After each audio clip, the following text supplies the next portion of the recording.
So Ross, what are you working on just now? What methods are you using in your research? Well, primarily over the last few years, most of my work has been focused around ethnographic research methods and using participant observation. And within that context, having a particular focus on interviews. Okay, okay. So what does that mean in reality? What do you do with people? Yeah, it's a good question. I suppose what I tend to do is I spend a lot of time as an ethnographer initially going out into the field and accessing participants through various means, for instance through gatekeepers, through organisations, and sometimes through literally going out into the field and hanging around. In species where I'm likely to be able to engage with the participants I'm interested in researching.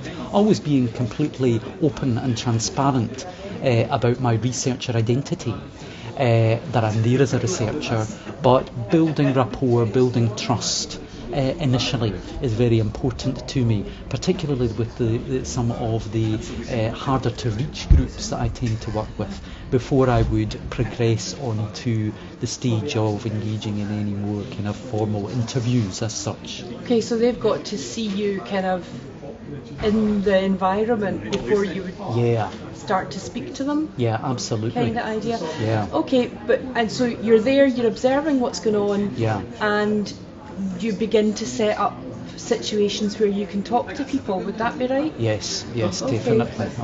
And how do you prepare yourself for these kind of interview type situations?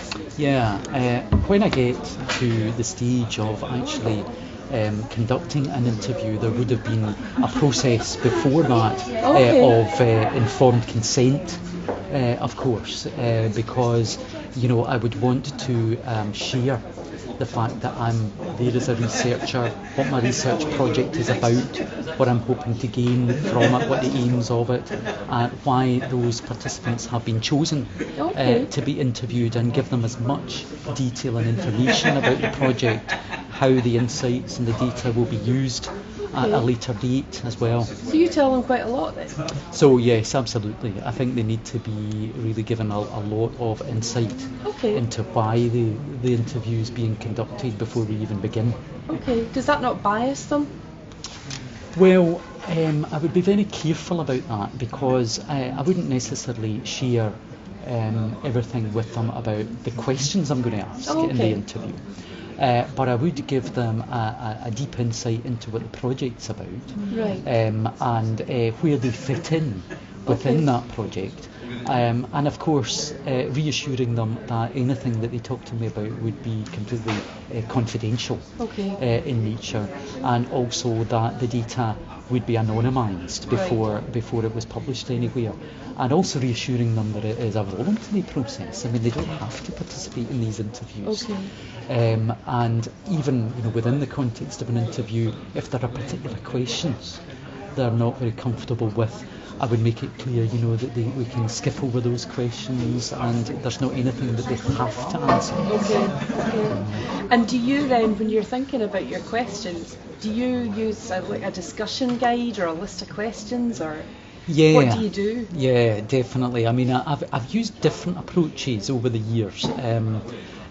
Semi-structured interviews are probably the most common type of interviews. How would you define that then? Yeah, I know. I mean, it's often it's a question that people often ask, and because it's semi-structured in nature, there is a kind of interview guide that I would take out into the field with a number of questions on it.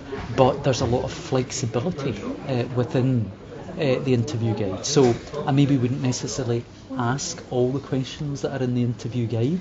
I might add others into the mix. I might probe further in some of the other questions. And so it almost becomes a bit more like a conversation rather than a more formal interview, but there is still a guide, and that guide is tied closely to what ultimately my research questions are.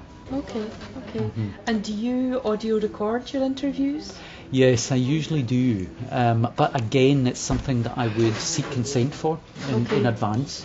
And if people are not comfortable with being audio recorded, sometimes I might then just write down and jot down some of their answers. But it's always a bit harder to do it that way. Oh, that must be quite a challenge. Yeah, so wherever possible, I do audio record with a small dictaphone. I've also used other approaches where it's been a more open-ended, unstructured interview approach, where I've literally had just a list of key headings, not necessarily formal questions in advance.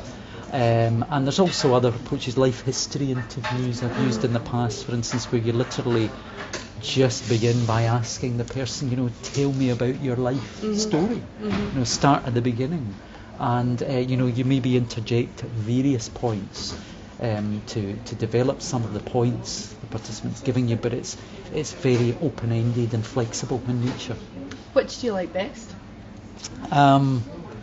I would probably say ultimately semi-structured interviews. Okay. Because I do feel that it gives you, a little bit of guidance, and I feel a little bit more secure having that list of questions and a guide in front of me, even if I don't necessarily stick to it completely.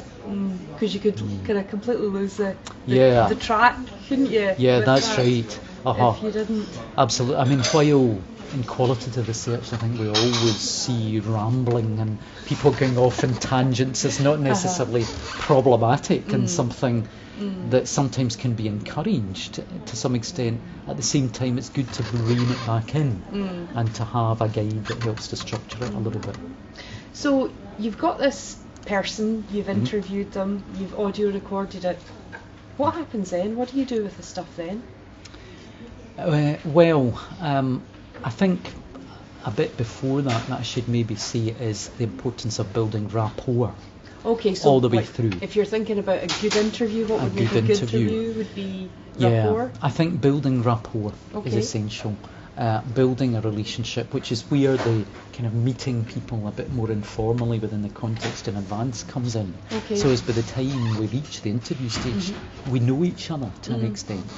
Now that's not always possible. For instance, in the past I've done interviews in prisons, where you don't have the luxury, and they let me out again as well. But you maybe have a 40-minute slot with the person there, and you don't have the luxury of getting to know them first, or them getting to know you. But then it becomes even more essential within the context of the interview that you're building a bit of rapport.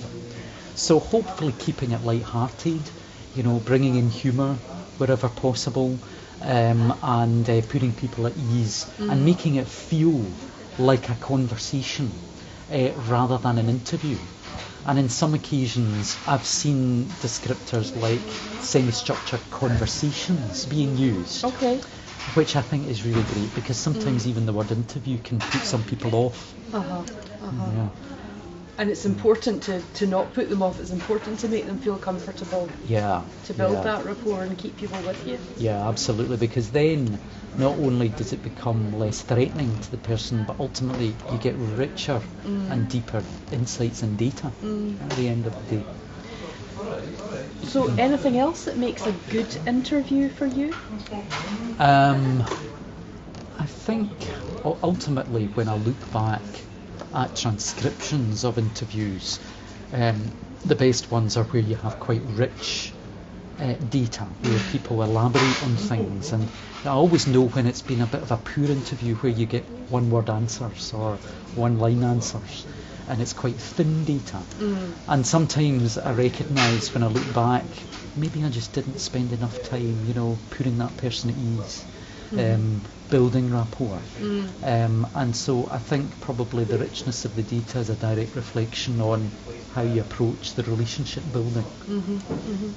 And the power of the pause as well is quite important, isn't it? That's true. I think I've heard you say that before. Yeah, that's a very good point actually. Sometimes not butting in straight away is important, and instead of thinking there, you're sitting there thinking about, while the person's talking, you're thinking about the next question you're going to ask, really listening, and really focusing completely on them, and waiting and giving people time to answer. Because sometimes I think as researchers we can be too quick, to move on, and not give the respondent enough time to reflect. Absolutely. So you've done a good interview. You're happy with what you've got, or at least you think you are. Yeah. And you've got your data recorded, is where I'm going with this. Yeah. What do you do with it then? What do you personally do? Well, probably the hardest part sometimes is transcribing these interviews, because it can be hugely time consuming. And if you're fortunate to be in the position where you have a budget, you might be able to employ an external transcriber.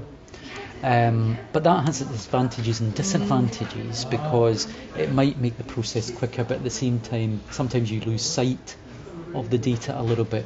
Sometimes it's great if you have the time to be able to immerse yourself in the audio recordings and listen to them and transcribe them yourself.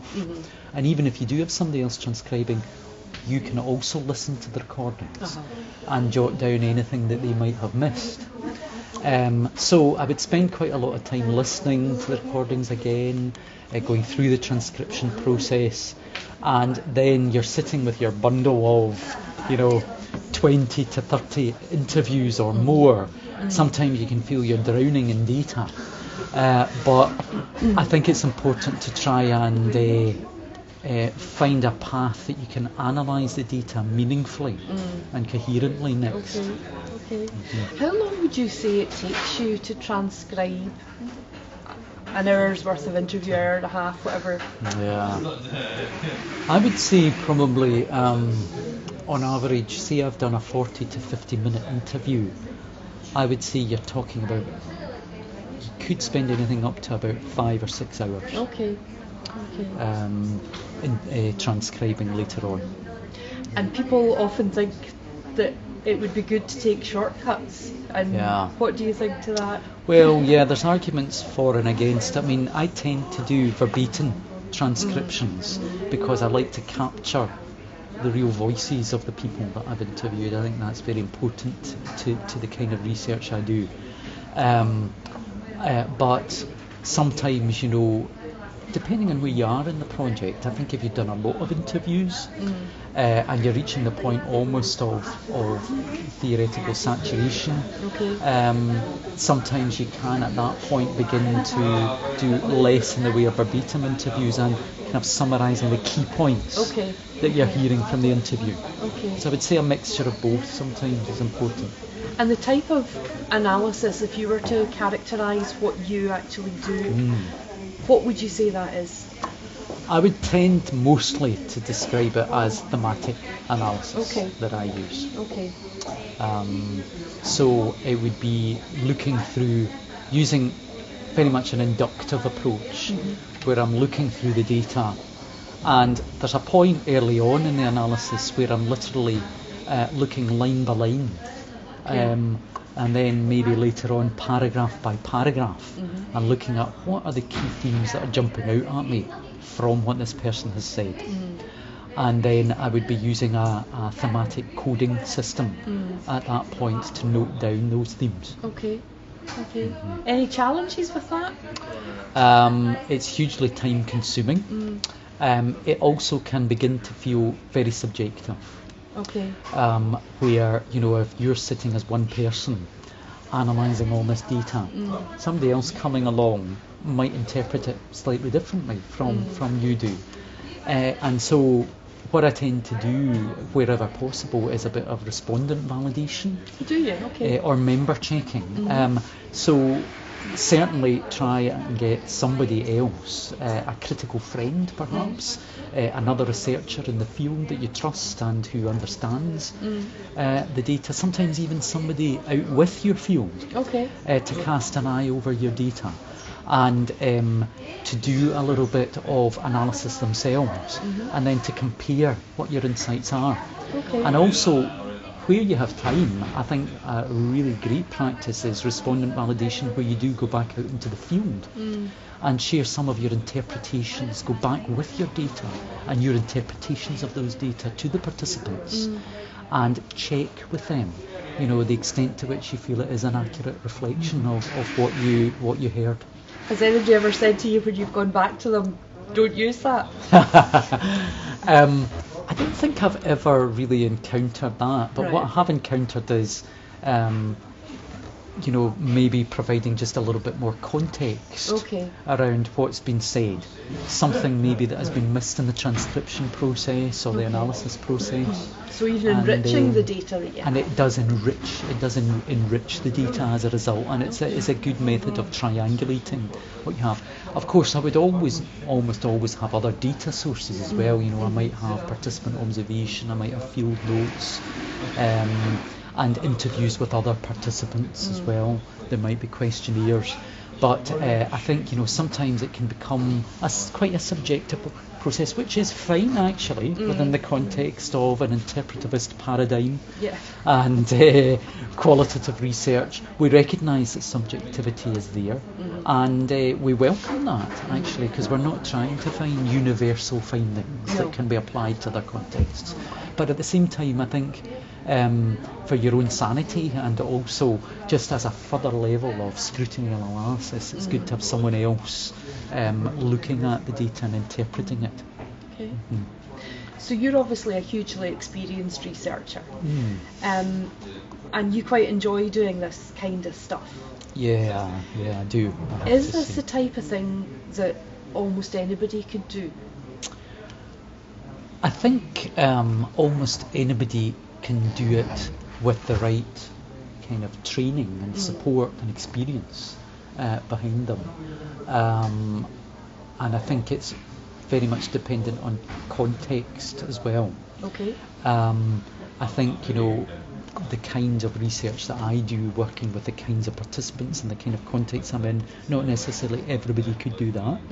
But I think, anybody can learn the techniques of interviewing, and somebody that's working in a completely different field from me might have a completely different approach to interviewing. So it's very much dependent on context. But yes, I think with the right kind of reading and trial and error, because let's face it, it does take trying things out and maybe not getting it right from the beginning and then trying again and building experience. I think with that anybody can become a good interviewer, but I think you have to be, more than anything else, able to build relationships, build trust, and be a good listener. That would be the key things you would say. Yeah, for anybody in any sphere of research. I think so.